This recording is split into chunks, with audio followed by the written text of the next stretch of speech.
Check it out, Mr. Voice J Media, coming at you guys with another video.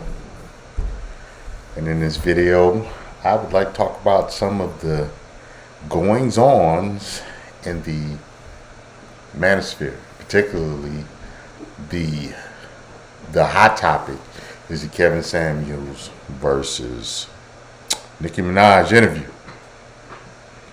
So apparently, not too long ago, KSamuels called in to Nicki Minaj's Instagram show. And she brought him up into the queue and had a discussion with him on Instagram Live. Now,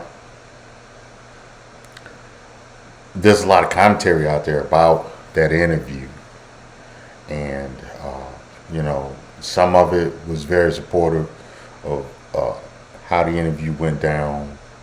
Some of it involved criticism about how the interview went down. And some of it was pretty much forecasting of what that interview means going forward.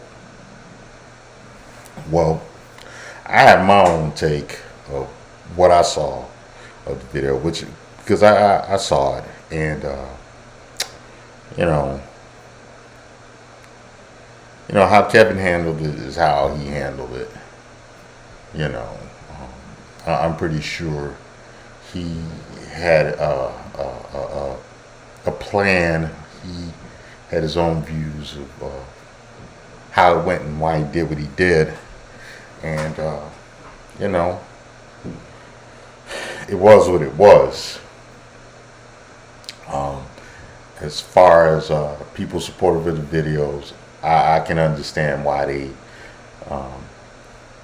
they had the position that they had.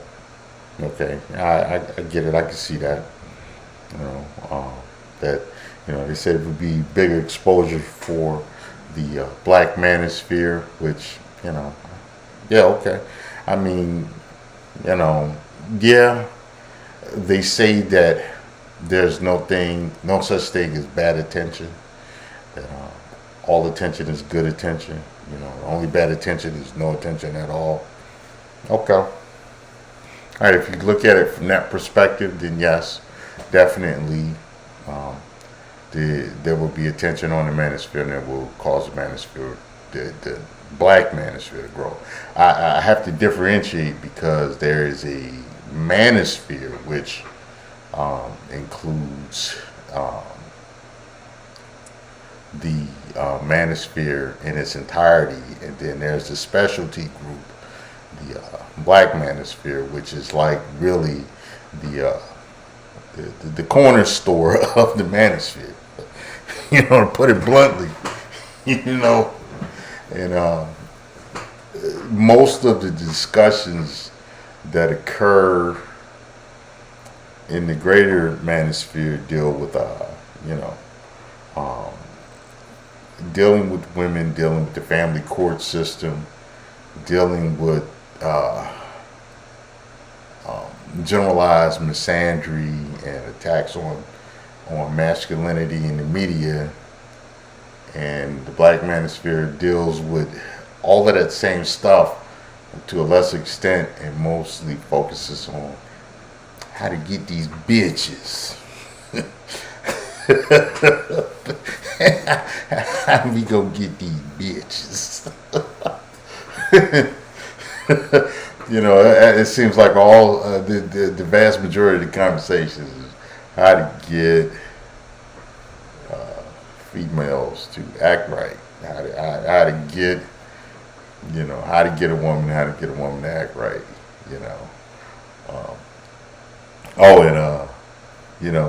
Pookie versus Ray Ray, and smatterings of white supremacy and finances and stuff, but mostly it's about how to get these bitches. Hey, oh boy. Anyway, all right. But did this video with KSamuels and Nicki Minaj set the black manosphere on fire. You know, and like I said, Kevin handled it how he handled it. You know, it is what it is. You know, he did what he thought was best for him, and hey, you know, it is what it is. Now, I have some things I would have did if I was interviewed by Brittany. I mean, by Nikki. I'm sorry. All them chicks are the same. They're basically memes to me. They are the physical manifestations of what men in the manosphere are more or less complaining about. You know, especially with the mating and dating guys. I myself being married and being married for a long time, I don't have to deal with these women in that manner, but I have to deal with them. Well, I had to deal with them. I don't have to deal with them no more in the workplace because I am newly retired. But you know, retirement is you know, but you know, just based on my past experiences dealing with them in the workplace and dealing with them in the general public, you know, these women, Brittany and Nicki Minaj, especially so Nicki, she's a physical manifestation of concerns that I've had, you know, dealing with women in the public arena, and you know, just man, you know how these memes are, these types of females, they cause chaos wherever they go, disturbances, you know. They get the fuck on my nerves. You know, you see them, it's like, oh shit, it's about to be some bullshit, you know. It's about to be some bullshit. But hey, you know, they are free to do that, and I am free to minimalize any dealings that I have to deal with them beyond, you know, situations where I gotta deal with them, where I gotta talk to them in the midst of their nonsense, you know. And for the vast majority are not bad, but you know, there's always some bullshit around the corner, you know. Anyway, I digress. Getting back to what I was talking about.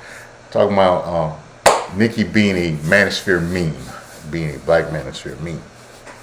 Nicki Minaj is the embodiment of all of the stuff these guys complain about. So, you know, there were three major topics that came up in Kevin Samuels' interview with Nicki Minaj, and that was how she rating, you know, because Kevin has this thing on his show where he asks women to rate themselves on a scale from 1 to 10, and they can't use 7. You know, so the ratings came up. Sexual prowess and men hitting the wall came up, and thirdly, the manosphere, men who look at Kevin Samuels' show and other material from the manosphere, the attitude that women should take towards them, and the attitude that women should take towards getting the men that they want, and climbing the ladder of success, and so forth and so on. Well, like I said, Kevin handled it how he handled it. You know, he had his reasons, and it is what it is. Had I interviewed Nikki, it would have went differently. You know, let's pull it apart, and let's talk about number one. Let's talk about the rating. Nikki asked Kevin to rate her. Kevin explained that he typically doesn't rate people; he has them rate themselves, and then he brings up. He asks a series of questions about how they rate themselves. Well, he asked Nikki to rate herself, and she said she was a 7. How Kevin started off, I would have started off the same. And, I would have asked her how she rated herself. And had she told me she was a 7, conversation would my part of the conversation would have went like this. Oh, you see yourself as a 7, Nikki? That's interesting. So, man, you had a lot of work done, Nikki. What'd you get done? She went through her explanations of explaining what she had done. Okay? So, from there, I said, okay, all right. How much did all of that cost you? She would have said how much it cost. And so I would have responded that, okay, you had all that work done, and you see yourself as a 7. You spent this amount of money just to be a 7. Nikki, you spent this amount of money just to be a 7. A 7. So what were you before you had the work done, Nikki? What were you before you had the work done? What, a 4? You had some work done. And now you're a 7? Now you just a 7, huh? Okay. All right, you're 7. I agree with you. You're 7. You say you're 7? I don't have any argument. I have no smoke for that. You're 7, and you spent thousands of dollars to be a 7. Okay. Number 2. Nikki would have went into the whole the whole talking point of sexual prowess. I would have told Nikki, listen, I am not a doctor or sexual therapist. I can't tell you how many times a man should be able to make a woman climax. Besides, you're a married woman. I want to talk to you about that. That's, men and women who get together, they need to figure that out. They need to figure out, their sexual frequency and, what's acceptable as far as that. I can't tell you that. What I can tell you is that men who work every day have a different level of sexual performance than men who are men of leisure, who sit around and, who are at home and who are just hanging out, or who are able to, have a lifestyle where they can go to the gym and work out, and they can do things and eat in a way to optimize their sexual performance. So that's really that depends on, what you're looking for and what you're willing to facilitate as a woman, But ultimately, that's not a conversation you need to have with me as a married woman. That's a conversation between you and a medical professional or sex therapist or something like that. So let's move on. That's how I would have addressed it. Now, with the last point, with Nikki talking about telling women to ignore the guys that watch the Kevin Samuels show and that listen to Manosphere content, ignore them and go out there and make your money and live your best life and do what you got to do. And to all you guys, eat a dizzle. I would have stopped at the eat a dizzle part. All that other stuff, okay, fine. Hey, you tell these women to go out there and go be great. I got no issue with it. Hey, I agree. Go be great. Do what you do. And the part should say, then, after you've done all this stuff, then go be with who you want. I would have said, that can be true. But understand this, you're going to have to exchange something for that. Either you're going to have to physically pay and finance these guys, um, or you're going to have to, you're going to have to adjust your relationship standards, especially, you can be a good looking woman with, you've done all the stuff, you're a boss lady, you want these 20% guys, that comes at a cost. What are you willing to pay? That's a big thing, And then I would have took that last point, said, Nikki, you came out here, became one of the top female rappers ever. You got fame and fortune, and you got with a criminal who has been convicted of sex crimes and violent crimes and stuff. You did all of that to get with that guy. You see how it looks to me? You did all of that to get with that guy. All of that work to get with that guy, a tree jumper, criminal. How's that working out for you? How's that working out for you, Nikki? You did all of that work. You accomplished all this stuff to get with a criminal, a sex offender. I didn't know it was that hard to get with a sex offender.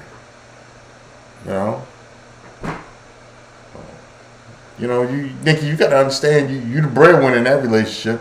And the best you could do was a sex offender. Now there are people saying that she got with this guy to protect, for protection. Just hire some bodyguards. I mean, you got all this money, you accomplished all this stuff. Hire some bodyguards. It don't make sense to me. I don't know why. I don't understand why hybristophilia has got to come into play. You got a sex offender. You got a criminal sex offender. That don't make sense.